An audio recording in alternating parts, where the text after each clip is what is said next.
Saya sering ditanya orang, Gus zakat itu apa tiga panitia masjid tadi dilakoni dewi.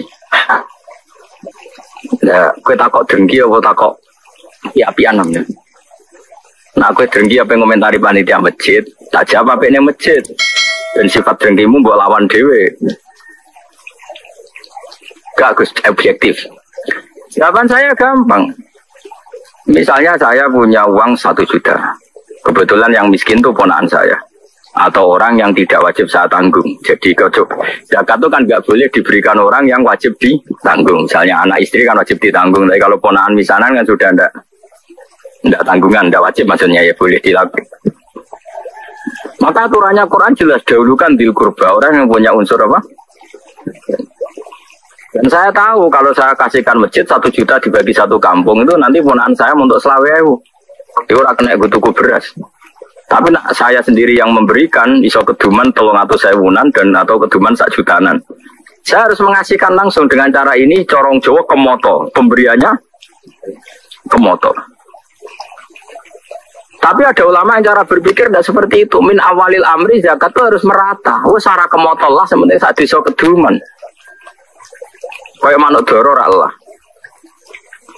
Termasuk mazhab Syafi'i yang dikontrol oleh ashabnya adalah mazhab ini dengerin yang ada di Mu'in di Anak. Zakat itu asnafnya akan 8. Pinten? 8 ini anggap saja di era modern tinggal berapa sekarang? Yang permanen ada itu fuqara, masakin, amil tidak mesti ada. Saya tuh ya tidak yakin kalau amil di masjid itu amil betulan. Mau nyateti terus rame-rame berokokan ngenteni wong daftar. Kadang ya ana lanang wedok ya mau pacaran bobo ya ora lah. Pokoke sebagian iku ya ora islami banget. Ambek rokokan ngenteni pani apa wong. Dulu itu amil tak ceritane ngeten nggih, Pak. Dulu amil itu Nabi itu hidup di Madinah.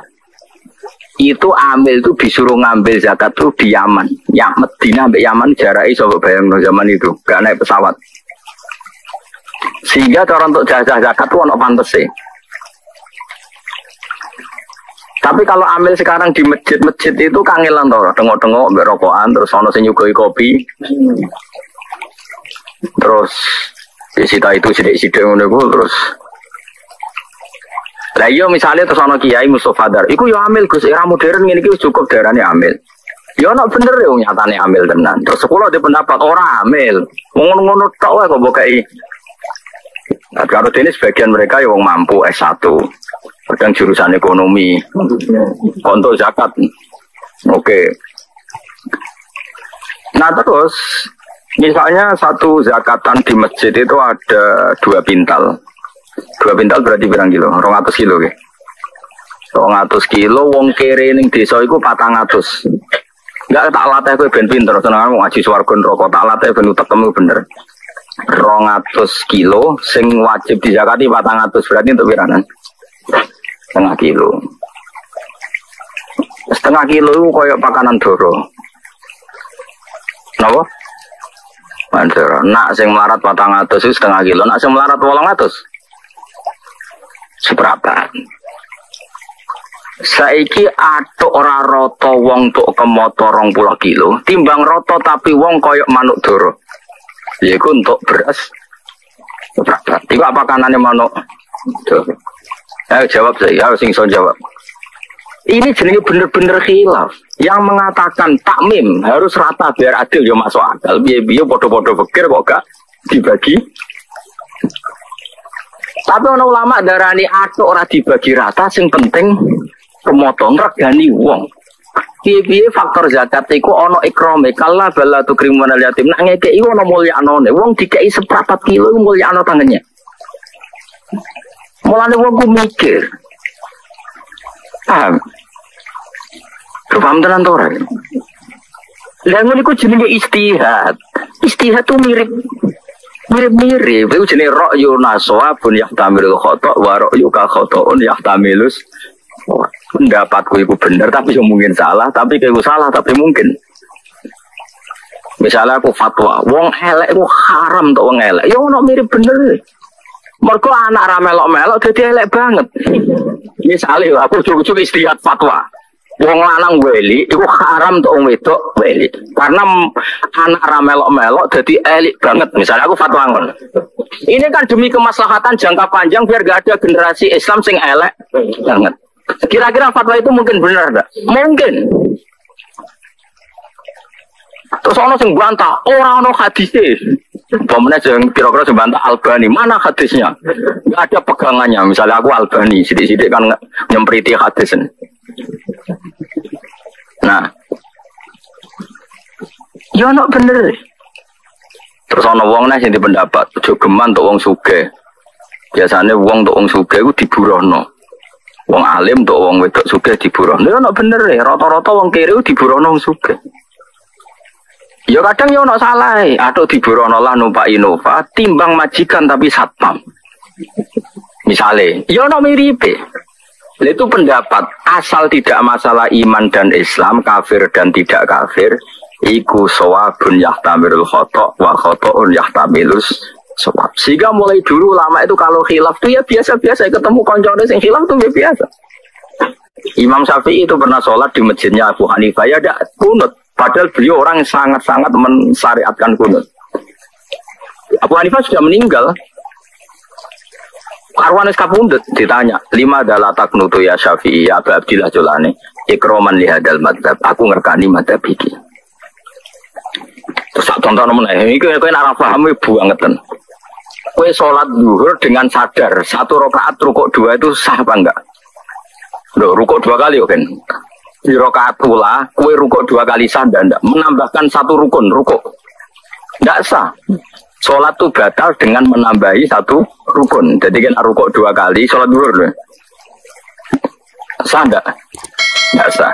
Nambahi sujud 3 kali. Enggak sah. Karena termasuk sholat itu batal dengan menambahkan 1 rukun. Yang amdan sengaja.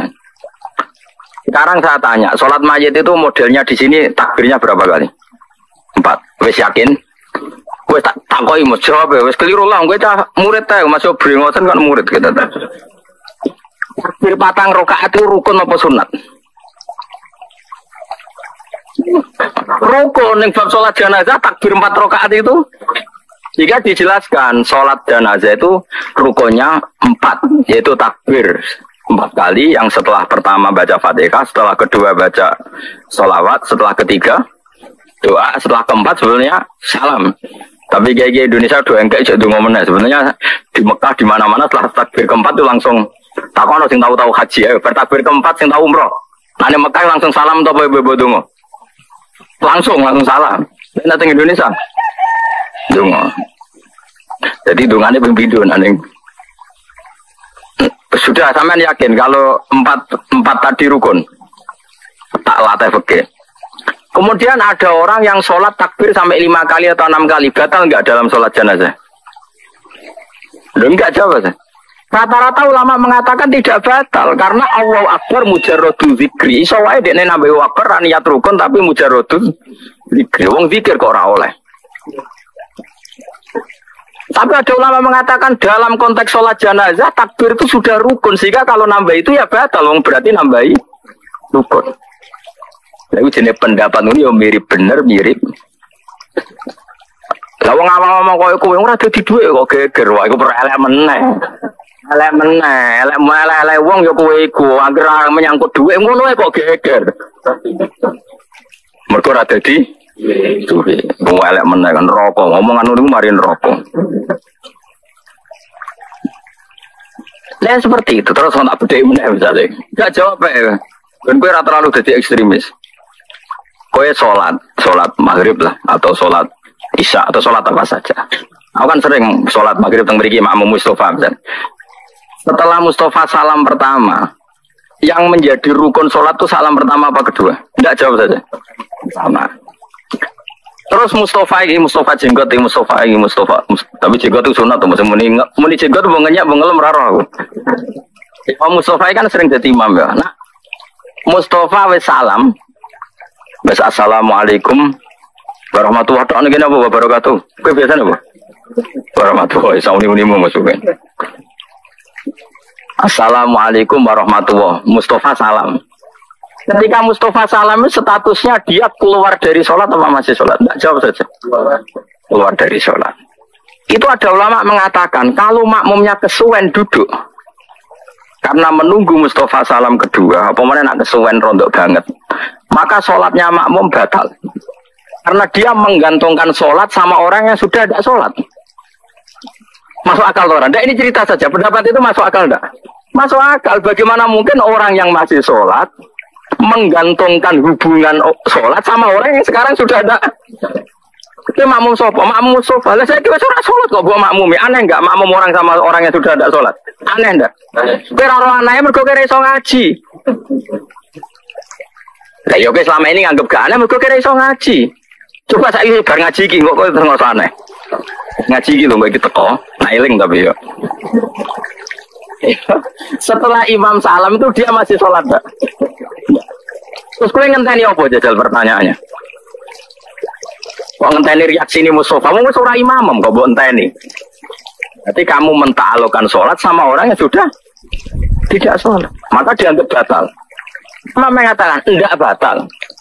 Piye salam kedua itu min mutammimati sholat, masuk penyempurna sholat. Di mana-mana ngenteni tambah sempurna itu ora batal.